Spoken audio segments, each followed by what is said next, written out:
hablemos de salarios estancados, pero claro, no podemos hablar de salarios estancados sin hablar de vivienda, porque el dato es bastante escalofriante. En los últimos 10 años los salarios han aumentado un 3,4% y el precio medio del alquiler un 51,4%. Es decir, debido a esa extracción de renta, somos más pobres que hace 10 años. Necesitas el 108% del salario medio de un trabajador joven de 16 a 29 años para pagar el precio medio del alquiler. Por eso todo el mundo está a esa edad compartiendo piso. Claro, es un poco lo que tú me decías antes de ¿vas a vivir mejor o peor con 900 o con 1.000 euros? Pues depende de lo cara que sea la vida, depende de lo caro que sea la vivienda. Entonces, claro, yo la pregunta que te quiero hacer es, ¿esto es sostenible? Porque es que tiene que petar por algún lado, pero mucha gente con la que hablo me dicen, sí, pero esto no es como en 2008, no es como la burbuja de 2008 porque han conseguido estar más reforzados, digamos, quienes participan del negocio especulativo de la vivienda. Y te quería preguntar, ¿qué piensas que va a pasar? ¿Cómo crees que va a evolucionar? Ya no solo el tema de los salarios, que también tiene que subir, pero claro, es que es como lo del SMI, que está muy bien que lo suban, pero claro, si al subir el SMI te suben el precio del alquiler, lo que estás haciendo es subirle el sueldo a tu casero. Claro. Esa extracción de renta hace que todas esas medidas que pueden estar muy bien a nivel laboral caigan en saco roto. Es un polvorín, eso es totalmente un polvorín. Sí. Vuelvo al ejemplo que he dicho antes del tema de los tecnofeudales de Silicon Valley, hablando de la renta básica universal. Es que ellos saben que la desigualdad es el principal peligro ahora mismo para el sostenimiento del capitalismo. Yo pienso también. O sea, porque cuando la sostenibilidad se nos va de las manos, pues empiezan los conflictos sociales, ¿no? Claro. Y empezarán las manifestaciones y aparecerán más Luigi Mansiones, ¿no? Y se pondrá en peligro el sistema cada vez consumimos capitalismo. menos. Es que cada vez, claro, y además es que yo cuando o sea, yo intento hablar como, no solo hablar para los míos, sino hablar como para otras. Claro. La gente que tiene pymes, que son empresarios, o sea, deberían estar a favor de regular la vivienda de todas maneras, porque cuanto más pago yo en alquiler, menos me gasto en el kiosco, en el bar, en la panadería, en el supermercado, en la frutería. Pero eso lo entendió Henry Ford. Es que, claro, tienes que hacer productos que puedan comprar. Claro, pues aquí está pasando exactamente lo mismo. O sea, están extrayendo rentas hacia el rentismo puro y duro, hacia las mismas manos, mientras dejamos de consumir en otras cosas, mientras se nos aprieta cada vez más, ¿no? Y ves como pequeños comercios van cerrando, mientras los rentistas cada vez tienen más. Pero es que tenemos una cultura totalmente de rentismo en este país, es una bestialidad. Yo creo que, no sé si será, yo creo que no es tan igual en otros países, pero además, por ejemplo, fíjate, el caso de los youtubers, ¿no? De los que ganan dinero. Los que se van a Andorra. Los que se van a Andorra. Ahora son todos gestores inmobiliarios, todos tienen, ¿no? Todos han comprado un edificio, todos han empezado. O sea, es que hasta chavalitos jóvenes que han hecho algo nuevo y diferente de nuestra era y que están ingresando un montón de pasta con algo que no tiene nada, que hace 10 o 15 años hubiera sido impensable, como es reproducir cosas en YouTube y ganar dinero por ello. ¿Qué hacen cuando tienen pasta? Se compran pisos para alquilar. Si es que es como, tío, si es que eres el mismo, es que eres Manolo el del puro, ¿sabes? Es que eres igual, ¿sabes? Vas de Rubius y vas de Moderno y estás intentando enfocar tu economía en cuanto has ganado un poco de dinero a lo mismo que el pocero, ¿sabes? Que a lo mismo que a la gente que lleva ganando dinero con la especulación inmobiliaria toda la vida en este país, ¿no? Entonces es como está tan incrustado en nuestra mentalidad ese rentismo, ese querer vivir de tocarte los huevos y no hacer absolutamente nada, que es muy complicado como darle la vuelta. Y de hecho... Y luego es gente que está en contra de la renta básica universal, porque entonces la gente no querrá trabajar y querrá tocarse los huevos. Es como, ya bueno, pero no estar acaparando bienes que yo necesito para vivir, para poder extraerme a mí mi renta. Es gente que no trabaja y quiere que sus hijos no trabajen, ¿sabes? Porque toda esa gente lo que quiere es dejar herencias para que sus hijos no trabajen. Sí. Pero volviendo a la pregunta del principio, pues es un polvorín, porque estás extrayendo, por un lado, estás creando unas desigualdades económicas que pueden machacar la economía interna del país, que al final se acaban sosteniendo con dinero público. También esos dicen, el gobierno se está endeudando para todos. Ya es que se está endeudando muchas veces porque tiene que mantener sistemas de rentas como son el paro, las pensiones o otro tipo de ayudas públicas y sociales, ¿no? Para sostener el estado de bienestar. Se está endeudando Porque la economía de por sí no es capaz de funcionar y en cierto modo no es capaz de funcionar porque hay un rentismo extractor de rentas que es bestial en este país, ¿no? Y que está totalmente desconectado de la realidad. Y también en este tema el fin de la paz social que pueda haber por culpa del tema de la vivienda, o igual gracias al tema de la vivienda, podríamos decirle, porque igual nos hace falta. También, aparte de lo que decía, ¿no? Lo de que pueden aparecer muchos Luigi Mansiones, que pueden haber manifestaciones, que puede tal. Está el tema de la ocupación. ¿Por qué los medios de comunicación llevan años hablando de la ocupación? ¿Por qué se inventaron, esto lo contaba también en el libro, por qué hace 3 años o 4 años se inventaron el tema inquiocupación? Ah, Dios mío. Que lo publicó no existía ese término. Yo hice unas búsquedas en Google. No existía el término. ¿A partir de qué año? Y de repente fue hace como unos 3 años o por ahí. Un día, el mismo día, lo publicó el Economista, Telemadrid y no sé si fue La Razón. Ya. De repente los 3 medios, en un día, en 24 mismo día. horas, publican artículos en el que utilizan ese Todo término. patrocinado por Securitas Direct. Exacto. Y ahora ese término está en todos los sitios. ¿Por qué? Es porque ellos sabían que el siguiente paso al tema de la ocupación, en diferencia a la crisis anterior, que fueron los embargos, este paso iba a ser la gente que no iba a poder pagar sus alquileres. Entonces tuvieron que coger algo que es un contrato mercantil, ¿no? Si yo tengo un contrato contigo de alquiler, es un contrato mercantil, no tiene nada que ver con la ocupación, que yo no he podido pagar. O sea, va normalmente porque lo has subido de forma abusiva, ¿verdad? Claro, o porque me he quedado sin trabajo, claro. ¿sabes? O por mil cosas, ¿vale? Pero yo me he quedado sin trabajo. Sí. Eso no es una ocupación, no tiene nada que ver con una ocupación, pero se inventan ese término para criminalizar a gente que igual tiene a sus familias y se ha quedado sin trabajo y los quieren echar de la casa donde llevan viviendo 10 años pagando religiosamente su alquiler. Y fallas 3 meses porque has tenido una mala racha o por cualquier cosa y te llaman inquiocupa, que es una palabra que intenta criminalizar a esa gente. Y esa matraca que están metiendo con el tema de la inquiocupación es porque saben que se viene una crisis de impagos de alquileres y necesitan concienciar a la gente, necesitan lavarnos la cabeza para que odiemos a esa persona que no es capaz de pagar, en vez de odiar al puto rentista. Claro.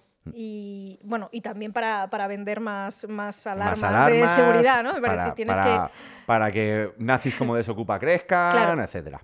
Sí, para tener ahí las escuadras, las escuadrillas estos. Pero sí, o sea, es que justo estaba pensando, hemos hablado muchas veces en este espacio de la primacía que suele tener el relato sobre el dato, y en el caso de los ocupas y los inquiocupas es que me parece que es uno de los ejemplos más ilustrativos, de hecho, ¿no? Porque tú ves que la inmensa mayoría de la gente, incluso la gente que se considera clase media, a no ser que tenga varias propiedades, o sea, la mayoría de la gente que igual tiene una única propiedad y que no ha terminado de pagarla porque está pagando la hipoteca, gente que tiene alquiler y que piensa, no, sí, yo puedo pagar el alquiler, lo que sea, es que estadísticamente es más probable que sufras un desahucio a que te ocupen y además tu primera vivienda, que te la ocupen y no venga la policía y les eche. Que eso es otra, que esa es otra, que eso es un allanamiento de morada de toda la vida. Y si es la segunda residencia también, claro. Lo que pasa es que hay gente que tiene su quinta, su sexta, su octava residencia. Ese es otro tema. Claro.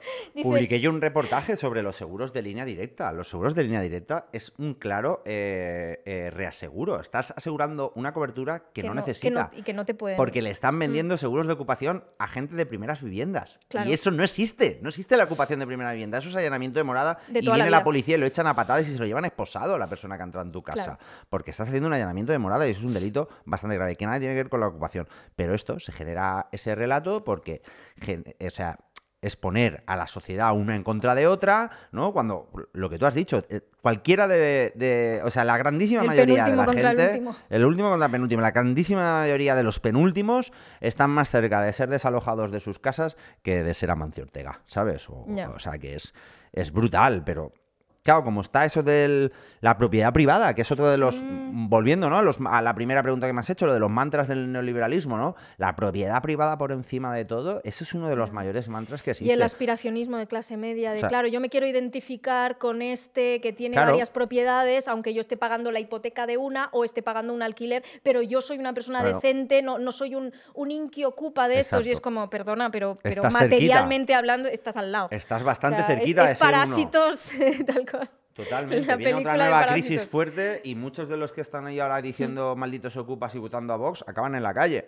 Acabarán en la calle, esa gente acabará en la calle si viene otra crisis fuerte como la que vino en el 2008-2011. Pero claro, se invierte muchísimo dinero, muchos recursos en que la gente se vuelvan ratas que parece que sean todos millonarios, ¿no? Cuando los lees en Twitter.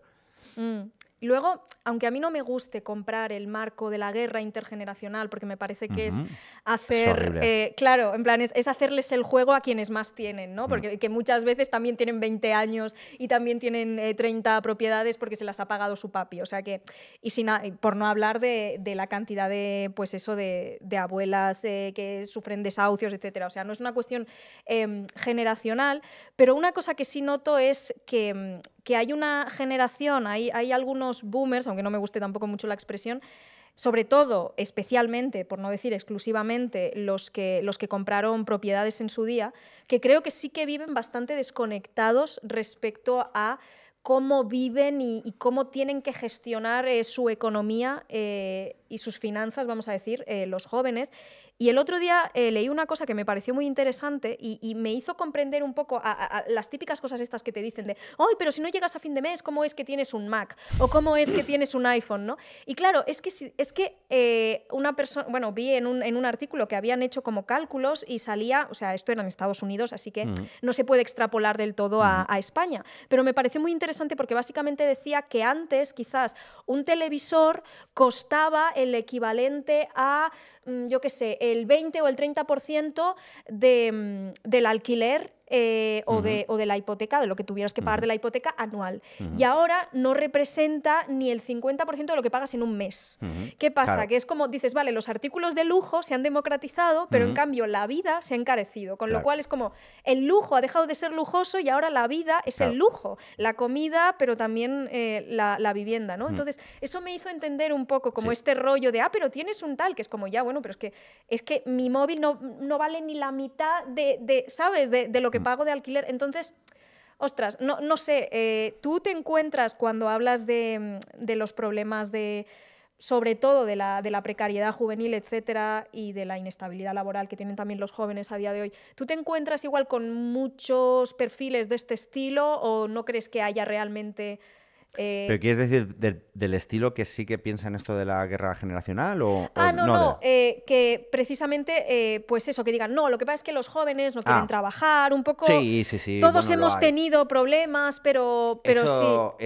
Esos los hay a patadas. De hecho, recuerdo quién fue, creo que fue Elisa Beni, ¿no? Quien lo dijo en un programa, ¿no? Sí. Que dijo aquello de creo que fue Beni, ahora no sé si me estaré equivocando, pero en un programa dijo aquello de, es que claro, a los jóvenes se viajan mucho y salen mucho a tomar cervezas y por eso no se compran una casa, ¿no?